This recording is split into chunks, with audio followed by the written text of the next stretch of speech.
I'm headed back to town today. It's not market day yet, it's the Fall Festival, a yearly tradition of the area celebrating the fall season and what should be, for most farmers, the end of the harvest. There's less work to do on the farm, no more pruning or harvesting. I finished grinding my last bushels of grain last week. The work the gnomes did on my mill proved to be of quality. Of course, work on a farm never actually ends. The animals still need to be tended to. My barn could use a couple of patchwork repairs, and I haven't finished chopping up the tree I cut down into manageable pieces of firewood yet. I should take some time to sharpen my axe and saw before that task, too. But none of those tasks are pressing. They will be waiting for me after the festival. I have space enough in my work for this. Farming is seasonal, and it's important to remember that. When the work gives you space, take it, because sure enough, it'll take that space back in a hurry when it needs to. This year, I've decided to enter the pumpkin growing contests. A little out of character for me, I know, but it seemed like a fun project, and it was. Growing food is always a gratifying endeavor, and this was no exception.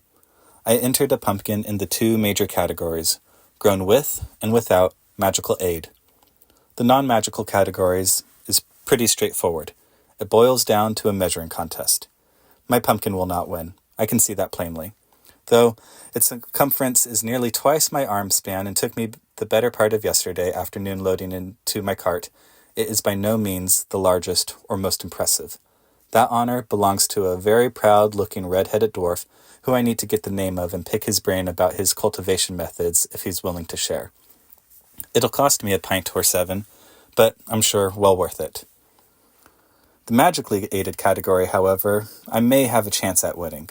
I used some light spell work to achieve an aesthetically perfect pumpkin. It is perfectly symmetrically round with even ridges all the way around. There are no sunspots or blemishes. Its stem is a deep green.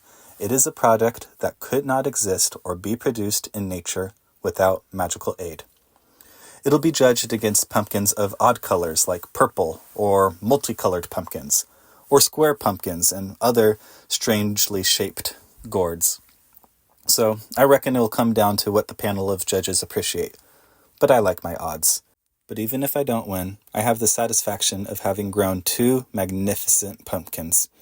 I have a cup of cider to sip on as people pass by my booth, and some fire-roasted nuts to snack on. In my mind, I've already won. Like, comment, and follow for more tales from the Fantasy Farm.